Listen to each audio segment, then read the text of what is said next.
నమస్కారం గురుగారు. నమస్కారం అండి. సార్, మాకు ఒక చిన్న సందేహం ఉంది. మిమ్మల్ని ఎప్పటినుంచో నేను అడుగుదాం అనుకుంటున్నాను. చెప్పండి. అది ఈరోజు మాకు కొంచెం శుభప్రదంగా కనబడింది కాబట్టి మీరు కనబడ్డారు. మిమ్మల్ని అడగడం జరుగుతుంది. ఓకే. మంచిదండి. ఏం లేదు సార్. హ్మ్. మా చెల్లికి వివాహం జరిగి దగ్గర దగ్గర 4 సంవత్సరాలు దాటింది. ఓకే. సో, ఇంత మట్టికి మా చెల్లికి సంతానం కలగలేదు. హ్మ్. మేము ఒక 4, 5 హాస్పిటల్ తిరిగాము. హ్మ్. హ్మ్. హ్మ్. ఎవరు అడిగినా కూడా నార్మల్‌గా ఉంది. మీ చెల్లి ప్రాబ్లమ్ ఏం లేదన్నారు. హ్మ్. సరే మా బావగారు ఏమన్నా చెకప్ చేసుకోవాలా అని అడిగితే, సరే ఒకసారి తీసుకురమ్మంటే 2, 3 సార్లు తీసుకెళ్ళాను. 2, 3 హాస్పిటల్‌కి. హ్మ్. సో, ఆయనది కూడా నార్మల్‌గా ఉంది. ఓకే. మరి వీరిద్దరికీ కూడా సంతానం కలగకపోవడానికి కారణం ఏంటో ఇప్పటి వరకు కూడా మాకు అర్థం కావట్లేదు. ఓకే. ఒక ఇద్దరు, ముగ్గురు వేరే గురువుగారి దగ్గరికెళ్ళాం గానీ, వాళ్ళ సమస్య వేరే ఏదేదో చెప్పారు. మాకు అంతగా ఇబ్బందిగా అనిపిచ్చింది. ఓకే. ఇప్పుడు మీరు సంతానం గురించి బాగా దీని గురించి మదన పడుతున్నట్టుగా అవునండి. తోస్తున్నది. అయితే ఇక్కడ విషయం ఏందంటే, మనం సంతానం అనగానే మనకు ఒక కారణం అనేది ఉండదు. ఆ అమ్మాయి జాతక పరిశీలన చేయడం అనేది జరుగుతుంది. ప్లస్ అబ్బాయి జాతక పరిశీలన అనేది చేయడం జరుగుతుంది. ఇప్పుడు అబ్బాయి పర్పస్‌లో గూడా ఆ జాతకంలో గూడా ఏదన్నా దోష స్థానాన్ని గూడా మనం పరిశీలన చేయాలి. అమ్మాయి విధానాల్లో గూడా దోష పరిహారం చేయాల్సొస్తది. అంటే వీటికి కాలసర్ప దోషాలు మరియు ఇవి ఎక్కువగా గోచరిస్తున్నాయి. అయితే ఇప్పుడు అమ్మాయి పేరు ఏమిటిది? అమ్మాయి పేరొచ్చేసి మేము పెట్టిన పేరేమో అనుష అని పెట్టాము. ఓకే. కానీ పెళ్లిలో మాత్రము బలం లేదని ఒక అయ్యగారు అంటే హ్మ్. ఆమె పేరు సంధ్య అని పెట్టామండి. సంధ్య అనే జాతకం. ఇప్పుడు అబ్బాయి పేరు? రవీందర్. రవీందరు.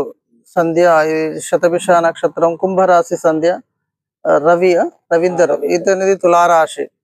సరే, రాశుల పరంగా తీసుకున్నట్లయితే ఈ సంవత్సర పర్యాంత విధానంలో సంతాన భాగ్యానికి అవకాశాలు రవీందర్ పర్పస్ లో ఉన్నాయి. కాకపోతే ఒకటేందంటే, ఎక్కువగా వీరికి నాగ పూజలు అనేది రావాలి. ఎందుకంటే నాగ పూజలు అనేది చేయవలసి వస్తుంది. అయితే అందరికీ సంతాన భాగ్యంలో అవకాశాలు పెళ్లి కాగానే 1 year 2 years లో సంతానాలు అవుతున్నాయి. కానీ కొంతమందికి 5 ఏళ్ళు 6 ఏళ్ళు 10 ఏళ్ళు ఇట్లా పడుతున్నాయి. వీటికి సంబంధించినవి చాలా మంది నాకు కూడా ఫోన్ చేస్తున్నారు. ఇప్పుడు మీరు కూడా అదే ప్రశ్న వేశారు. దీనికి ఎక్కువగా మనం తీసుకోవాల్సింది ఏంటి అంటే, ఆ ముఖ్యంగా అమ్మాయి పర్పస్ లో ఉండబడినటువంటి జాతక పరిశీలన చేస్తే, ఈ అమ్మాయికి రాత్రి వేళలో లేదా తెల్లవారుజాములో పడుకున్నప్పుడు కలల్లో పాములు సర్పాలు కనిపిస్తాయి. ఇది ఆమెకే కాకుండా తన భర్తకు కూడా అలానే కనిపిస్తాయి. దీనివల్ల వీటిలో మనం నాగ సంబంధించినటువంటి దోష పరిహారాల్లో ఇవి కాల సర్ప దోషాలతో పాటు సర్పదోషాలని, పద్మకాల సర్పదోషాలని రకరకాలైనటువంటి దోషాలు ఉంటాయి. అందులో ఈ యొక్క అమ్మాయి పర్పస్ లో సంతానానికి దోషస్థానం బాగుంది. అంటే సంతాన విధానంలో చాలా రకాలుగా ఇబ్బందులు పడే అవకాశం ఎక్కువగా వస్తుంది. అంటే వాస్తవంగా సంతానంలో ఇబ్బంది అంటే ఈమెకు వచ్చేసి ఏమిటవుతుంది అంటే, ఒక 70-80% సంతానానికి అవకాశాలు ఇస్తలేదు. ఎందుకంటే ఇతను అమ్మాయి శరీర ప్రకృతి ఓకే ఉన్నా, అబ్బాయి పర్పస్ మాత్రం కొంత వ్యసనపరుడుగా అవపడుతూ ఉంది జాతకరీత్యా ప్రకారంగా. అవునా? కొంచెం చేస్తాడండి. డ్రింక్ అయితే చేస్తారు. డ్రింక్ అయితే చేస్తారు. డ్రింక్ అనేది అవపడుతుంది. మరి దీన్ని మనం ఎందుకంటే ఈయనకి ఎక్కువ వ్యసనపరుడుగా కావున ఈమెకు ఇతని సంతాన భాగ్యంలో కూడా అది అవరోధాలు ఎక్కువగా అవకాశాలు ఉంటాయి. ఎందుకంటే వ్యసనపరుడికి ఎక్కువగా ఈ సంతానంలో కొంత అవరోధాలు, ఆటంకాలు వల్ల సంతాన భాగ్యం అనేది కలగకపోవడానికి చాలా రకాల కారణాలుగా, ఇటు దైవ బల విధాల పూజలు ప్లస్ శరీర ప్రకృతి విధానాలు ఇవన్నీ మనం వేరు చేయాలి. ఒకే విధానంగా సంతానం కాదు అని చెప్పడానికి వీలు లేదు. కాబట్టి అతను తాగేటువంటి డ్రింక్ వల్ల కూడా, శరీర ప్రకృతి వల్ల కూడా సంతానానికి కావాల్సినటువంటి వాటి వల్ల కూడా సంతానం కాకుండా ఇబ్బందులు జరిగే అవకాశాలు ఎక్కువ ఉంటాయి. సరే గురుగారు, మరి ఈ విధంగా వారు ఉన్నారు. మరి వారికి సంతానం కలగాలంటే మరి మేమేం చేయాలి? దానికి ఏమైనా పరిహారం ఉందా? ముఖ్యంగా చేయవలసిన ఏమిటి అంటే, మొదటగా అమ్మాయి వీళ్ళిద్దరు అంటే భార్య భర్తలు ఇద్దరు ఎక్కువగా జంట నాగుల పూజలు. ఎందుకంటే ఫస్ట్ వీళ్ళిద్దరి మధ్యలో ఎక్కువగా సమస్యలు ఎక్కువ వస్తున్నాయి. అసలు భార్య భర్తల యొక్క విధానంలో సమస్యలు బాగా గోచరిస్తున్నాయి. అంటే వారు ఒక సత్విధానం అంటే ఇద్దరి మధ్యలో సమస్యలు బాగా ఉన్నప్పుడు సంతానం పక్కకు పెట్టి అసలు భార్య భర్తలు ఇద్దరి మధ్యలో సమస్యలు ఎక్కువైతే వస్తున్నాయి. దీనివల్ల సంతాన భాగ్యానికి మనం తీసుకోవాల్సినటువంటి పూజ విధానాలు ఏమిటి అంటే ఎక్కువగా మనం రాసేటివి నాగ పూజలు రాస్తాం. ఇది ఎక్కువగా పుట్టల కాడ మరియు లేదంటే ఆ పుట్టల విధానంతో పాటు జంట నాగుల కాడ లేదంటే వీళ్ళకు పూర్వీకులు ఉండబడినటువంటి ఏదన్నా రేణుకెళ్ళమ్మ వారి కళ్యాణాలు ఉంటే ఆ కళ్యాణ పర్పస్ల కాడ వీళ్ళని అక్కడ పూజాదులు నిర్వహించడం, అక్కడ కూడా వీళ్ళకు ఆ యొక్క అమ్మవారి అనుగ్రహం వల్ల కూడా సంతాన భాగ్యం వీరికి కలుగుతుంటుంది. ఓకే గురుగారు, ఇంకొకటి అయితే ఇప్పుడు వీరు ఉండబడిన వాటి ఊరి దగ్గర ఒకవేళ అక్కడ పుట్ట లేకపోతే గుడిలో జంట నాగులు మాత్రమే ఉండగలుగుతున్నాయి. ఓకే ఓకే నేను చూశాను ఒకసారి. మరి అక్కడ మరి పుట్ట ఉంటేనే చెయ్యాలి అంటున్నారు. జంట నాగులు ఉన్నా చేయొచ్చునా, లేదంటే ఖచ్చితంగా పుట్ట దగ్గరికి వెళ్ళాలా? ఇప్పుడు ఒకసారి ఇలానే చాలా మంది ఇట్లా ప్రశ్న వేసినప్పుడు ఒకసారి కంబాలపల్లిలో ప్రాంతంలో ఒకతను గౌడ్స్ వాళ్ళ పాప ఆర్మీలో తను అక్కడ ఆర్మీ చేసేటువంటి పర్పస్ లో అక్కడ ఉండేది. అంటే ఆర్మీ అతనికి వీళ్ళ పాపనివ్వడం జరిగింది.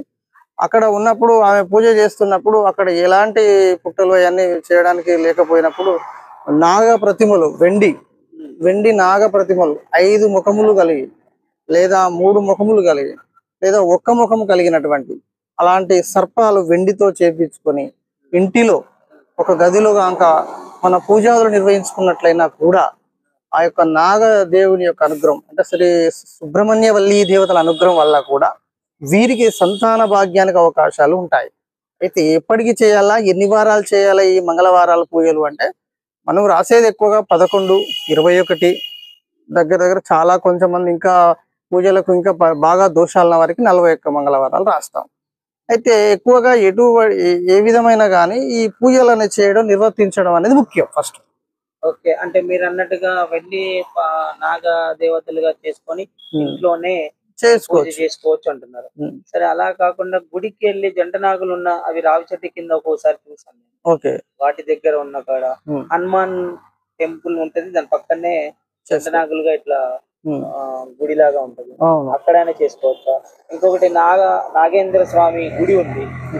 నాగేంద్ర స్వామి గుడి దగ్గర కూడా జంట నాగులు రావి చెట్టు దగ్గర శిలాపలకం మీద ఇట్లా వేస్తుంటే అక్కడ పూజ చేస్తా ఉంటారు. అక్కడనే చేయొచ్చు, అక్కడ చేస్తే ఫలితం ఎలా ఉంటుంది? మరి మీరు అన్నట్టుగా వెండి నాగపడిగలు చేసుకొని ఇంట్లోనే చేస్తే ఎలా ఉంటుంది? మరియు పుట్ట దగ్గరికి వెళ్తేనే ఎలా ఉంటుంది? ఏదైతే బాగా మాకు అంటే ఇప్పుడు దాని ఫలితం రెట్టింపు అవుతుంది? అదే అయితే మరీ ముఖ్యంగా ఇప్పుడు ఎక్కడ పుట్టలు అయినా, ప్రతిమలో ఉన్న, పటములో ఉన్న, గుడిలో ఉన్న, శివుడి పర్పస్ శివాలయాల్లో కానీ, హనుమాన్ టెంపుల్ లో కానీ ఎక్కడైనా పుట్టల రూపంలో ఏ రూపంలో ఉన్నా నాగ ప్రతిమలు పూజించినప్పుడు ఇప్పుడు ఊళ్ళల్లో కూడా ముత్యాలమ్మ గుళ్ళో కూడా పుట్టలు ఉంటాయి, అక్కడ కూడా చేసుకోవచ్చు. ఏ దేవతల యొక్క ఆధీనంలో కూడా పుట్టలు ఉంటాయి, అక్కడ చేసుకోవచ్చు. ఈ పుట్టలు అనేది ఈ నాగ దేవులకే ఎందుకు పూజ చేయాలి సంతానం అంటే, సంతానానికి కారకుడైనటువంటి వాడు సుబ్రహ్మణ్యుడు, వల్లీ దేవతలు అంటే సంతానం ఇచ్చేటువంటి నాగస్వరూపులు కాబట్టి ఏ రూపంలో దర్శించినా వీరికి సంతాన భాగ్యం కలుగుతుంది. అయితే దీనికి చేయవలసినటువంటిది ఏమిటి అంటే ఆ యొక్క వ్రతం అనేది కరెక్ట్ గా నియమ నిష్టలు పాటించాలి. అయితే అవి వ్రతం అంటే మనకు మంగళవారం రోజు ఒక 5:30, 6 గంటల ప్రాంతంలో మార్నింగ్ టైంలో మనము ఏదైనా ఒక గుడి ఎంచుకొని అక్కడికి వెళ్తున్నప్పుడు పసుపు, కుంకుమ, గంధము, కొబ్బరికాయ, తర్వాత స్వీట్ అన్నం అంటే అమ్మవారి ప్రసాదంగా పప్పు చక్కెర ప్రసాదము, 5 రకాల పూలు, 5 ఊది బస్తీలు, తర్వాత ఈ తీసుకోవాల్సినటువంటి మట్టి పాత్ర ఒకటి పాలు పోయడానికి, ఇంకోటి మట్టి ప్రమిద, ఇవన్నీ మౌలికంగా తీసుకోవాలి. మళ్ళీ ఒక 3 రకాల పండ్లు అవి తీసుకొని అక్కడ పుట్టకాడికి వెళ్ళి 11 ప్రదక్షిణలు ఈ యొక్క సామగ్రితోనే ఆ పుట్ట చుట్టూ తిరగాలి. మొదట ప్రదక్షిణలు 11 ప్రదక్షిణలు చేయాలి. 11 ప్రదక్షిణలు భార్య భర్తలు ఇరుగురు చేయాలి. భర్త ఒకవేళ రాడు, మేము అతను వేరే పనిలో ఉంటాడు అనే కాన్సెప్ట్ లో ఉన్నప్పుడు భర్తకు సంబంధించినటువంటి షర్ట్ గానీ ఏదన్నా ఒకటి గానీ అమ్మాయి తీసుకొని. నాకు కూడా ఒక డౌట్ ఉంది, మరి వాళ్ళిద్దరిలో ఎవరో ఒకరికి ఇబ్బందిగా ఉంటే అంటే వీలు పడినప్పుడు మరి ఒకరే వెళ్ళి చేయాల్సి వస్తే ఎలా చేయాలి అనే దాని గురించి అడుగుదాం అనుకున్నా. మీరు చెప్తున్నారు, చెప్పండి. ఓకే ఓకే అయితే ఇప్పుడు అట్లా ఆ వస్త్రం తీసుకొని ఆ అమ్మాయి ఆ వస్త్రం తీసుకొని 11 ప్రదక్షిణలు చేసి తర్వాత ఆ పసుపు కుంకుమలు పుట్ట మీద జల్లి పసుపు కుంకుమలు గంధములు పుట్ట మీద జల్లి నమస్కారం చేసి కొన్ని పుష్పాలు పెట్టేసి కొన్ని పండ్లు తర్వాత 5 రకాల అంటే 5 ఊది బస్తీలు దీపం ఒక మట్టి పాత్రలో పాలు పోసేసి అక్కడ చక్కగా ఆమె అమ్మవారు ఇక్కడ సాక్షాత్ ఉన్నది అమ్మవారు అని ఆ పుట్ట విధానాన్ని గాని పటం రూపంలో గాని జంటనాగుల రూపంలో గాని ఏదో విధానం గాని అక్కడ అమ్మవారిని తదేకంగా అమ్మవారిని మన మనసు లగ్నం చేసి మనసా వాచ కర్మన అమ్మవారి పైన మనసు పెట్టేసి తన ఉన్న కోరిక ఏదో అక్కడ చెప్పేయాలి. భక్తితో చెప్పేసినప్పుడు ఆ అమ్మవారి యొక్క అనుగ్రహం ఏం కలుగుతుందంటే ఈమెకు ఆ పూజాది ఫలితాలు ఆ పూజ విధానాలు చేసిన తర్వాత చక్కగా పసుపు కుంకుమ చల్లిన తర్వాత ఆ పసుపు కుంకుమని ఈ రోజు మంగళవారం నుంచి మరు మంగళవారం వరకు చక్కగా నేను చేస్తున్నా అమ్మవారి విధాన సంకల్పం చేస్తున్నా సంతానం కోసము అనే భావన తనలో కలగాలి. భావన కలగకుండా మనం ఆహార పదార్థాలు తిన్నా రుచించవు. భావన లేనిది ఈ లోకమే రుచించని జీవితం అవుతుంది. కాబట్టి భక్తి గొప్పగా భావన గొప్పది. ఫస్ట్ భక్తి భావన ఈ రెండు కలిగి ఉన్నప్పుడే ఆ పూజ రంజింపగలుగుతుంది. కాబట్టి అలా చేసేసుకొని పాలు ఆ దీపారాధన అన్ని చేసేసుకొని చివరన కొబ్బరికాయ కొట్టేసి నైవేద్యాలు పెట్టేసి నమస్కారం చేసి ఆ రోజు 12 గంటల తర్వాత మామూలుగా అల్పాహారం లెక్క తినొచ్చు. తర్వాత రాత్రి వేళ సాపం మీద అంటే కింద నేల మీదనే సాప వేసుకొని పడుకోవాలి. ఆ సాప అనేది ప్లాస్టిక్ ఇలాంటివి కాదు. ఆ రోజు వెనకట కనుక ఈతతో అల్లినటువంటి సాపం మీదనే పడుకోవాలి. అలాంటివి చేసినప్పుడే ఎక్కువగా అనుగ్రహం ఉంటది. అలా పడుకున్న తర్వాత ఆ రోజు శుచి శుభ్రతగా పాటించాలి. ఆ రోజు కలలో అమ్మవారు ఏదో ఒక రూపంలో వచ్చేసి ఆమె వెళుతున్నటువంటి హాస్పిటల్ ఈ హాస్పిటల్ కాదు ఇంకో హాస్పిటల్ వెళ్ళు, లేదు నీకు ఈ పండ్లు ఇస్తున్న తిను అని ఆమె వచ్చి అన్నది అన్నప్పుడు ఈమెకు సంతాన భాగ్యం రావడానికి అవకాశాలు మెండుగా కనిపిస్తాయి. 100% కలిగిస్తాయి. అలా అమ్మవారు వచ్చి ఈమెకు పండ్లు ఇచ్చినట్టు కలర్ రావడం, అమ్మవారు వస్తా అంటే ఒక్కొక్కసారి స్వామీజీలు పండితులు ఎవరెవరో వచ్చి మామిడి పండ్లు లేదంటే అరటి పండ్లు లేదా సేపులు లేకపోతే ఇంకా రకరకాల పండ్లు ఇచ్చినట్టు ఇస్తే అవి ఇయ్యగానే గుర్తుంచుకొని మరి తినాలి. ఆ కలలో తిన్నప్పుడు ఎప్పుడైతే తినగలుగుతుందో అవి తినడంతో ఆ నెలలో 1-2 నెలల లోపే సంతాన భాగ్యానికి అవకాశాలు ఎక్కువగా ఉంటాయి. ఇవి నా కొన్ని సంవత్సరాల కాలంలో చాలా మంది నా దగ్గరకు వచ్చినప్పుడు 15-16 ఏళ్ళ వాళ్ళు కూడా ఈ పెళ్లిళ్ళ పర్పస్ వాళ్ళు కూడా వచ్చేది. పెళ్లిళ్ళు 15-16 ఏళ్ళ అయ్యి సంతానాలు కాక ఇబ్బందుల పాలైన వాళ్ళు కూడా వచ్చారు. వచ్చినప్పుడు కూడా వాళ్ళకు నేను చెప్పినటువంటి కొన్ని మార్గాల వల్ల వాళ్ళకు కొన్ని ఫలితాలు చక్కగా గోచరించాయి. అవునా మనం ఏది చేసినా దానికి గురువు గారి యొక్క విధానాలు తీసుకుంటూ ఏ వ్రతం ఎలా రాసిండు, ఆ వ్రతానికి కావాల్సిన మౌలిక అంశాలు ఏంటి అనేది తెలుసుకుంటూ అప్పుడప్పుడు ఫోన్ చేస్తూ ఈ విధంగా ఉంది, కళలు ఇలా వస్తున్నాయి ఇట్లుంది అని తెలుసుకుంటూ ముందుకు వెళ్ళిపోతే వారికి తప్పనిసరి అవకాశాలు ఉంటాయి. దానివల్ల సంతాన భాగ్యానికి అవకాశాలు ఉంటాయి. చాలా చక్కగా చెప్తారు. ఖచ్చితంగా మా చెల్లి వాళ్ళకి నేను ఈ విషయం తెలియజేస్తున్నాను. తెలియజేసి వారికి ఆ వ్రతం నాగపూజ వ్రతం ఆచరించమని చెప్తాను. సరే ఆచరించినప్పుడు మళ్ళీ నాకు ఏదైనా సందేహాలు ఉంటే మాత్రం ఖచ్చితంగా మీకు ఫోన్ చేసి మాట్లాడతాను. అలాగే వాళ్ళతో కూడా మాట్లాడిస్తాను.